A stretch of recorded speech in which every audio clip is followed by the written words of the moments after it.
it really is so simple to get started that if you just take the time to type out the code, you'll have Vue up and running. So, first of all, what is Vue? In case you don't know, it's a declarative and progressive JavaScript front-end framework. So if you're familiar with other front-end frameworks like React or Angular, it's simple to pick up quickly, and you can incrementally adopt it into most apps. So how does Vue compare to some of the other popular frameworks?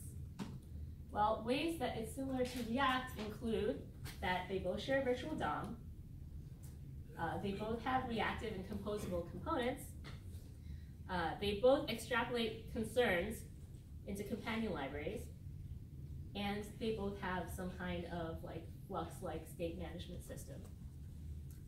Finally, they both have native rendering, and in the case of Vue, we have native Vue, which Jen is going to talk about later, and leaks. On the Angular side, well, you can use TypeScript in both of them. So what are some ways that Vue differs from React and Angular? Vue automatically knows which child components to re-render, so you don't have to do any should component update, I think, kind of stuff. And Vue prefers HTML with templating over rendering functions in JSX, so if you don't like JSX, maybe Vue is the framework for you. It also provides access to scoped CSS in single file components and officially supports many of its component libraries to keep them up to date with the core library. Finally, it can be quicker to get started with Vue because, as we'll see today, to get started, the minimum thing you need to do is require the source code in a tag. So Angular differences. Oh, sorry, and there's a lower learning curve, which is also going to be true of Angular.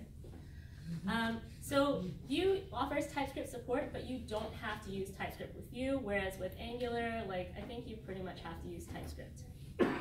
It's also much lighter weight, it's less opinionated, and again, it has a smaller learning curve. So before we move on to looking at some of the syntax, let's talk about where the inspiration for that came from,